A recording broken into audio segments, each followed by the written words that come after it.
সেই অপরাধটা সংগঠিত হয়েছিল তদানীন্তন প্রধানমন্ত্রী শেখ হাসিনার প্রত্যক্ষ নির্দেশে, পরিকল্পনায়। এবং সেই সময় সরকারের যে সমস্ত বাহিনীগুলো ছিল, পুলিশ থেকে শুরু করে বিভিন্ন গোয়েন্দা বাহিনী, তারা সবাই এগুলোর সাথে বিভিন্ন এই বাহিনীর কিছু কিছু সদস্য যাদেরকে প্রলোভন দেখিয়ে, প্রমোশনের লোভ দেখিয়ে, বিদেশে পাঠানোর লোভ দেখিয়ে, নানানভাবে পুরস্কৃত করে পদক দিয়ে তাদেরকে দিয়ে এই সংঘবদ্ধ সিস্টেম্যাটিক ওয়াইড স্প্রেড এই অপরাধগুলো করা হয়েছিল।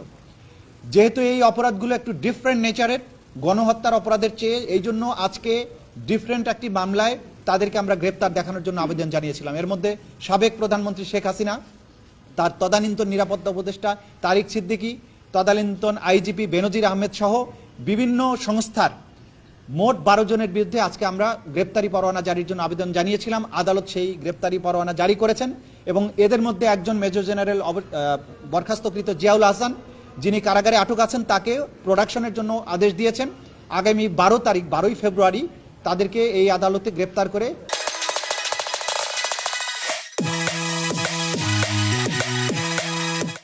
গ্রেপ্তার হওয়া মাত্র তাদেরকে প্রডিউস করতে হবে। আগামী 12ই ফেব্রুয়ারি এই মামলার পরবর্তী দিন ধার্য করা হয়েছে, যেদিন যদি তদন্ত রিপোর্ট আসে, তদন্ত রিপোর্ট দাখিল হবে, অথবা এই গ্রেপ্তার সংক্রান্ত রিপোর্ট দেওয়ার জন্য আইন শৃঙ্খলা রক্ষাকারী বাহিনীর প্রতি নির্দেশ দিয়েছেন।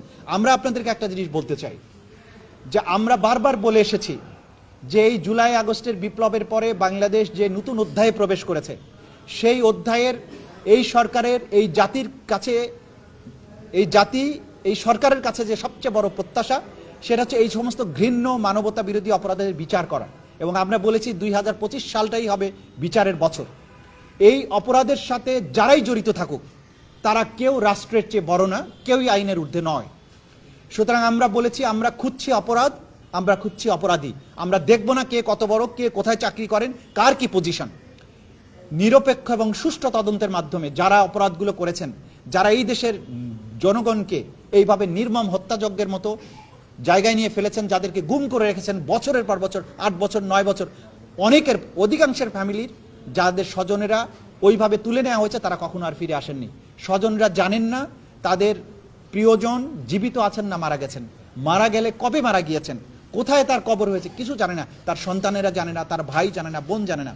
এই যে ভয়াবহ সংস্কৃতি চালু করা হয়েছিল, এর একটা নিষ্পত্তি হতে হবে বাংলাদেশে। এবং নিষ্পত্তির সবচাইতে ভালো উপায় হচ্ছে একটা সঠিক, সুষ্ঠু, নিরপেক্ষ ন্যায় বিচার।